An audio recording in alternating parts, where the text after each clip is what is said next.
Hello tout le monde, merci pour les 30 000 abonnés. Aujourd'hui, on part sur une vidéo basique sur les déplacements. D'accord? Alors quand je dis basique, c'est une vidéo qui va être simple.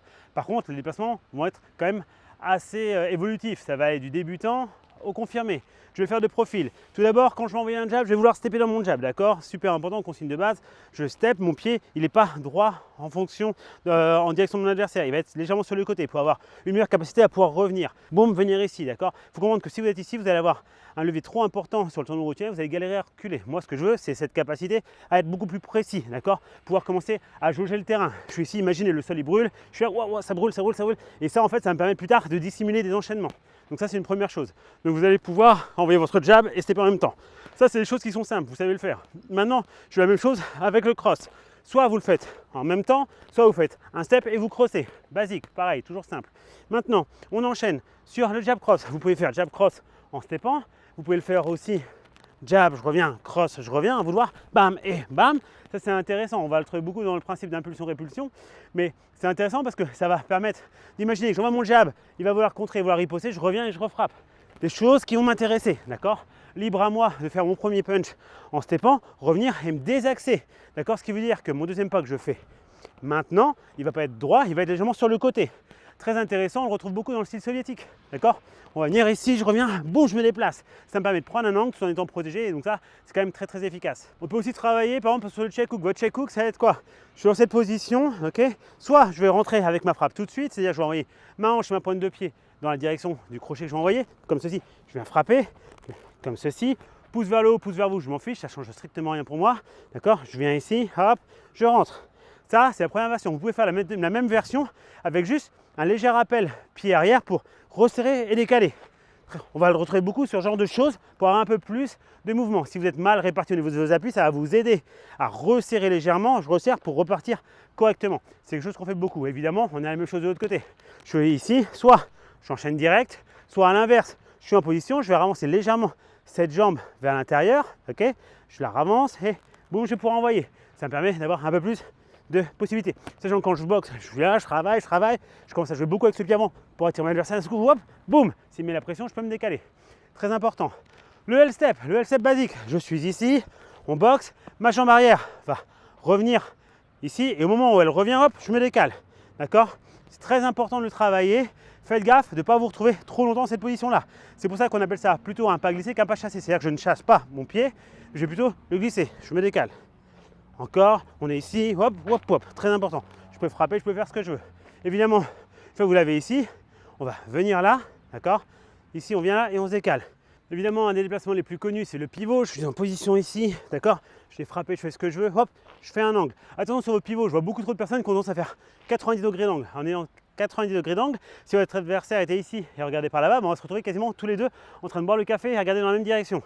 Favorisez plutôt les 45 degrés. Je suis là, je l'embête, hop, j'enchaîne. Le pivot, on va s'en servir beaucoup pour plutôt des phases défensives. Je suis dans cette position, j'enchaîne. Je vois qu'il y a une frappe, boum, je vais faire mon pivot. Pourquoi? Parce qu'il me permet plus tard de pouvoir renvoyer l'autre tout en ayant une belle protection avec mon bras avant. D'accord? Si on veut plutôt une phase offensive, on va vouloir rentrer vers l'adversaire, donc généralement on va stepper. C'est-à-dire que si je fais le même mouvement en bloquant, je frappe, je fais ce que je veux. Au moment où je vais vouloir me décaler, je vais rentrer. Si je rentre, mon pied avant va rentrer vers mon adversaire, pas trop sur le côté, mais sur le côté et vers l'avant pour pouvoir faire maintenant mon pivot. Donc un step plus un pivot, c'est ce qu'on appelle un combat. L'intérêt de ça en fait, c'est que je suis rentré un peu plus. Ça me permet de couper le ring à mon adversaire et de l'envoyer doucement mais sûrement là où j'ai envie. Et très souvent c'est dans les cordes, voire même dans les coins, d'accord? Et je vais pouvoir envoyer ce que je veux derrière. Cette chose-là, vous l'avez exactement du même côté. C'est-à-dire, je peux très bien être ici, je viens là, hop, je prends un angle et je frappe. D'accord? Pareil, on essaie de ne pas prendre 90 degrés, on va plutôt favoriser 45. Je fais là, imaginons, bam, je frappe, je prends un angle, bam. On aime beaucoup utiliser ce genre de pivot. Ici, quand je viens me prendre par exemple, un point d'ancrage sur la garde de mon adversaire, je suis ici, hop, et je viens frapper. C'est un angle très intéressant à prendre, très facile, d'accord? Parce que c'est juste un pivoté engagé qui va me permettre de frapper. Ce qui veut dire qu'au lieu d'avoir en direct l'accès au visage, je vais pouvoir venir ici et je vais l'avoir non seulement en direct sur le côté, là où normalement j'aurais dû mettre un crochet. Donc ça devient intéressant. Vous commencez à jouer avec les habitudes de l'adversaire. Et là, il va commencer à se poser des questions. Évidemment, celui qu'on a fait de ce côté-là en compas, on va pouvoir le faire ici. Je suis en position, pareil. Imaginons, il me met la pression, il commence à arriver vers moi. Il va arriver pour mettre son jab, il va stepper dans le jab. Et à partir de ce moment-là, hop, je me décale. Libre à vous, soit les mains comme ceci et je me décale, Soit à l'inverse, je suis comme ceci, je peux descendre ma main. Je descends ma main, je ferme l'axe à mon menton grâce à cette épaule. J'ai cette main ici en protection, ça me protège le corps et je me décale. D'accord? Ça, c'est libre à vous, ça dépend vachement de votre capacité à esquiver main en bas, savoir si vous êtes mobile comme ceci, et hop, vous allez pouvoir rentrer et refrapper. On est tous différents, on a tous différentes capacités. Il n'y a pas de bonne ou de mauvaise garde, il y a juste des gardes à connaître et à savoir faire. Si vous êtes débutant, favorisez les gardes classiques, orthodoxes, main en haute, et on vient bien en garde ici. D'accord? Si vous commencez à avoir la bouteille, que vous avez l'habitude et que vous êtes à l'aise à avoir des fois les mains basses, n'hésitez pas, d'accord? Testez. Si ça ne vous convient pas, revenez à la garde de base, c'est toujours possible, c'est ça qui est génial. N'oubliez pas une chose, ces déplacements sont intéressants que si vous arrivez à les faire en vrai. Si c'est juste pour Instagram, ça n'a aucun intérêt. Idem pour YouTube. Maintenant, je vais être dans cette position. Je peux très bien aussi me retrouver à vouloir tenter le Damato Shift. Je suis ici, donc je corps, je rentre au corps à corps, je me rapproche, il accepte un peu la guerre, bam bam, on se protège, machin. D'un seul coup, je l'embête, hop, je viens là. Ma jambe arrière va passer devant, d'accord? Je passe mon épaule qui est devant, qui vient fermer ici comme un bouclier pour pas qu'il y ait d'accès direct à mon visage. Là, je suis comme si je descends dans le sol pour changer le niveau. Le fait de changer le niveau ici, ça va inculquer chez mon adversaire le fait que j'ai tapé en bas. Libre à nous après de monter à la tête, de venir ici. Évidemment, ça c'est la première partie du mouvement. Si vous êtes à l'aise en fausse garde, vous pouvez frapper comme ceci, d'accord? Maintenant, généralement, la suite du mouvement, c'est je viens ici et je me redécale, d'accord? C'est ce qu'on appelle le Damato Shift, très communément utilisé par Mike Tyson.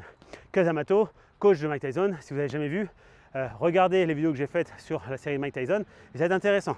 Donc je suis ici, je travaille, je peux frapper, je me décale, je me protège bien et je reviens. Et après, libre à vous de faire ce que vous voulez. Évidemment, vous pouvez faire la même chose de l'autre côté, sauf qu'évidemment, on ne va pas venir croiser comme ceci. Vous allez être ici, vous êtes déjà en position, vous aurez juste besoin de venir vous décaler comme ceci pour arriver à charger et de pouvoir vous décaler. Le très grand intérêt de ceci, c'est quand on vient là et qu'on commence à bouger la tête, rentrer. Quand je me décale ici, je peux frapper. Donc l'adversaire aura tendance à plutôt essayer de se protéger pour ne pas prendre le coup. Et à ce moment-là, hop, je vais avoir un appui ici. Et je vais pouvoir engager mon bras arrière qui va rentrer au niveau de la ligne centrale. Donc ventre, menton, à vous de voir. Donc ça, c'est très très cool. Ça s'appelle le Damato Shift, tout bête. Vous avez plein d'autres déplacements. Par exemple, moi j'utilise beaucoup le principe du check hook en mode soviète. Quand je vais beaucoup boxer comme ceci contre un adversaire qui va être plutôt assez actif, donc je viens beaucoup bouger, bam bam bam, je frappe, très soviète dans le style. S'il avance sur moi, je vais pouvoir mettre un petit jab juste de stop. Il avance encore, je mets mon cross, et là, mon pied avant va se décaler, d'accord? Ça donnerait, je suis ici, je l'embête, il vient, boum, bam. Ça, c'est un travail intéressant. Je suis ici, et à partir de là, je ressors. C'est quelque chose que vous retrouvez beaucoup chez les bivoles et toute la clique, d'accord? Vraiment ce style soviétique. Évidemment, on peut faire la même chose de l'autre côté, tout est possible. Vous pouvez même vous retrouver des fois à faire ça, une frappe comme ci, vous êtes là, vous rentrez et vous vous décalez. Ça, c'est faisable. Il n'y a pas de choses impossibles en boxe, il y a juste des choses qui fonctionnent mieux que d'autres. D'accord? On vous a toujours dit, quand je vais à droite, je déplace le pied droit en premier, c'est vrai, donc 99% du temps. En l'occurrence, regardez sur celui-là, je vais à droite, mais c'est le pied gauche qui bouge en premier. Donc ça, c'est des choses que vous devez commencer à prendre en compte. Donc voilà les Goya, c'est tout pour aujourd'hui, c'était vraiment une vidéo courte, succincte, mais avec des jeux de jambes intéressants qui vont vous permettre de développer une boxe de qualité. D'accord? Je vous dis à la semaine prochaine, à bientôt, bye bye. Et encore merci. Oh, au fait, je ne vous ai pas parlé. J'ai lancé un programme de coaching en ligne. Si ça vous intéresse, venez sur Insta.